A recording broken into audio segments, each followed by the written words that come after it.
ಶ್ರೀ ಚೈತನ್ಯ ಗೋರಕ್ಷನಾಥಾಯ ನಮಃ.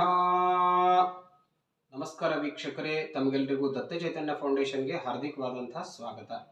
ಇವತ್ತು ನೋಡಿ, ಇವತ್ತಿನ ಈ ಸಂಚಿಕೆಯಲ್ಲಿ ನಾವು ಈ ಕುದೃಷ್ಟಿ ನಿವಾರಣೆ ಮಂತ್ರ. ಕುದೃಷ್ಟಿ ಅಂತಂದ್ರೆ ಈ ಸಣ್ಣ ಮಕ್ಕಳಿಗೆ ದೃಷ್ಟಿ ದೋಷ ಆಗುತ್ತೆ ಅಂತ ಹೇಳ್ತಾರೆ ಹೆಣ್ಮಕ್ಳು. ಅದರಿಂದ ಮಕ್ಕಳು ಮೇಲಿಂದ ಮೇಲೆ ಅಳ್ತಾ ಇರೋದು, ಎಷ್ಟೇ ಔಷಧೋಪಚಾರವನ್ನ ಮಾಡಿದ್ರೂ ಕೂಡ ಆ ಮಕ್ಕಳು ಸಮಾಧಾನವಾಗೋದಿಲ್ಲ. ಸಹಜವಾಗಿ ನಮಗೆಲ್ರಿಗೂ ಗೊತ್ತು, ಒಂದು ವೇಳೆ ಮಕ್ಕಳು ಮೇಲಿಂದ ಮೇಲೆ ಅಳ್ತಾನೆ ಇದ್ದಾಗ ಆ ಮನೆಯ ವಾತಾವರಣ ಯಾವ ರೀತಿಯಾಗಿರುತ್ತೆ ಅಂತ ಅನ್ನೋದು ಎಲ್ರಿಗೂ ಗೊತ್ತು. ಹಾಗಾಗಿ ನಾವು ಈ ಮಕ್ಕಳಿಗೆ ಅವಾಗ ನಾವು ಯಾರಿಂದಲೂ ದೃಷ್ಟಿ ಆಗಿರಬಹುದು ಅಂತ ಅನ್ನೋದನ್ನ ತಿಳ್ಕೊಳ್ತೇವೆ. ಅದಕ್ಕೆ ಅನೇಕ ತರಹದ ಉಪಾಯಗಳನ್ನು ಕೂಡ ನಾವು ಮಾಡ್ತಾ ಇರ್ತೇವೆ. ಎಷ್ಟೋ ಯಂತ್ರಗಳನ್ನು ಕಟ್ಟುತ್ತೇವೆ, ಕೊರಳಲ್ಲಿ ತಾಯಿತವನ್ನ ಕಟ್ಟುತ್ತೇವೆ, ಹೌದಾ? ಇದೆಲ್ಲ ಪರಿಹಾರವನ್ನ ನಾವು ಮಾಡ್ತಾ ಇರ್ತೇವೆ. ಸೊ ಅದರ ಜೊತೆಗೆ ಒಂದು ಸುಲಭವಾದಂತಹ ಉಪಾಯವನ್ನ ಕೂಡ ನೀವು ಮನೆಯಲ್ಲೇ ಮಾಡಬಹುದು. ಅದನ್ನು ನಾನು ಇವತ್ತು ತಿಳಿಸ್ಕೊಡ್ತೇನೆ. ಒಂದು ವೇಳೆ ನಮ್ಮ ಚಾನೆಲ್ ಅನ್ನ ಸಬ್ಸ್ಕ್ರೈಬ್ ಮಾಡದೇ ಇದ್ರೆ ಖಂಡಿತವಾಗಿಯೂ ಸಬ್ಸ್ಕ್ರೈಬ್ ಮಾಡಿ. ಮತ್ತು ಬೇರೆ ವಿಷಯ ಏನಿದೆಯೋ, ಜ್ಯೋತಿಷ್ಯ, ವಾಸ್ತುವಿಗೆ ಸಂಬಂಧಪಟ್ಟಂತಹ ವಿಷಯ ಇದೆಯೋ ಅದೆಲ್ಲವನ್ನ ನೋಡ್ಕೊಳ್ಳಿ. ದಿನನಿತ್ಯ ಉಪಯೋಗವಾಗುವಂತಹ ವಿಷಯವನ್ನ ನಾನು ಈ ದತ್ತ ಚೈತನ್ಯ ಫೌಂಡೇಶನ್ನಲ್ಲಿ ತಮಗೆ ಒದಗಿಸಿದ್ದೇನೆ. ನೋಡಿ, ಈ ಕುದೃಷ್ಟಿ ನಿವಾರಣೆಗೆ ಏನನ್ನ ಮಾಡಬೇಕು? ಫಸ್ಟ್ ನಾನು ಹೇಳೋದು ಯಾವಾಗಲೂ ವೈಜ್ಞಾನಿಕವಾಗಿ ನೀವು ಒಂದು ಪ್ರಯತ್ನವನ್ನ ಮಾಡ್ಕೊಳ್ಳಿ. ಯಾವುದು? ಮಕ್ಕಳು ಒಂದು ವೇಳೆ ಮೇಲಿಂದ ಮೇಲೆ ಎಷ್ಟೇ ಹಾಲನ್ನು ಕುಡಿದ್ರೂ ಕೂಡ ಅಥವಾ ಹಸಿವಾಗಿರುತ್ತೋ ಅಂತ ಅನ್ನೋದನ್ನ ನೀವು ಮೊದಲು ಗಮನಿಸ್ತೀರ.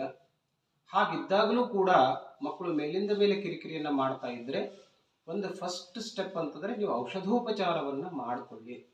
ಅದನ್ನ ಮೊದಲು ಮಾಡ್ಕೊಳ್ಳಿ. ಅಂದ್ರೆ ವೈದ್ಯರನ್ನ ಸಂಪರ್ಕಿಸಿ ಅದಕ್ಕೇನಾದರೂ ಉಪಾಯವನ್ನ ಖಂಡಿತವಾಗಿ ಮೊದಲು ಮಾಡಿಕೊಳ್ಳಿ. ಅದರ ಜೊತೆಗೆ ಅತ್ಯಂತ ಸುಲಭವಾದಂತಹ ಉಪಾಯ ಅಂತಂದ್ರೆ ಭಸ್ಮವನ್ನು ಅಭಿಮಂತ್ರಿಸುವುದು ಅಂತ ಹೇಳ್ತೀವಿ ನಾವು. ಅಂದ್ರೆ ಮನೆಯಲ್ಲಿರುವಂತಹ ಒಂದಷ್ಟು ಭಸ್ಮ ಅಂತಂದ್ರೆ ಗೊತ್ತಲ್ಲ ತಮಗೆ, ಅಥವಾ ವಿಭೂತಿ, ಅದನ್ನ ನೀವು ಅಂಗೈಯಲ್ಲಿ ಇಟ್ಕೊಂಡು ಬಿಟ್ಟು ಸಾಯಂಕಾಲದ ಹೊತ್ತಿಗೆ ನೋಡಿ, ಓಂ ಚೈತನ್ಯ ಗೋರಕ್ಷನಾಥಾಯ ನಮಃ ಈ ಮಂತ್ರವನ್ನ ಸುಮಾರು 10 ಸಾರಿ ಹೇಳಿಬಿಟ್ಟು ಹೀಗೆ ಕೈಯಲ್ಲಿ ಇಟ್ಟುಕೊಂಡು ಬಿಟ್ಟು ಒಂದು 10 ಸಾರಿ ಆ ಮಂತ್ರದಿಂದ ಆ ವಿಭೂತಿಯನ್ನ ಅಥವಾ ಭಸ್ಮವನ್ನ ಅಭಿಮಂತ್ರಣೆ ಮಾಡೋದು. ಅಂದ್ರೆ ಬಾಯಿಂದ ಮಂತ್ರ ಹೇಳ್ತಾ ಇರೋದು, ಅದನ್ನ ಹೀಗೆ ನಾವು ತಿರುಗಿಸ್ತಾ ಇರೋದು. ಹೀಗೆ ಮಾಡಿಬಿಟ್ಟು ಆ ವಿಭೂತಿಯನ್ನ ಅಥವಾ ಭಸ್ಮವನ್ನ ಆ ಮಗುವಿನ ಹಣೆಗೆ, ಹೊಟ್ಟೆಗೆ ಮತ್ತು ಭುಜಕ್ಕೆ, ಸರ್ವಾಂಗಕ್ಕೂ ಅಂದ್ರೆ ಹೀಗೆ ಮಾಡಿಬಿಟ್ಟು ಎಲ್ಲ ಅಂಗಗಳಿಗೂ ಹಚ್ಚಿಬಿಡಿ.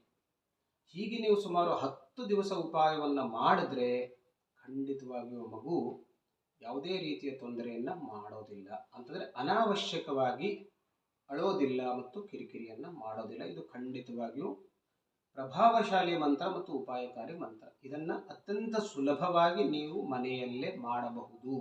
ಇದನ್ನ ಸಾಯಂಕಾಲಕ್ಕೆ ಮಾಡಿ ಇದರ ಪರಿಣಾಮವನ್ನ ನೀವು ನೋಡಿ. ಮತ್ತೆ ಭೇಟಿಯಾಗೋಣ. ನಮಸ್ಕಾರ.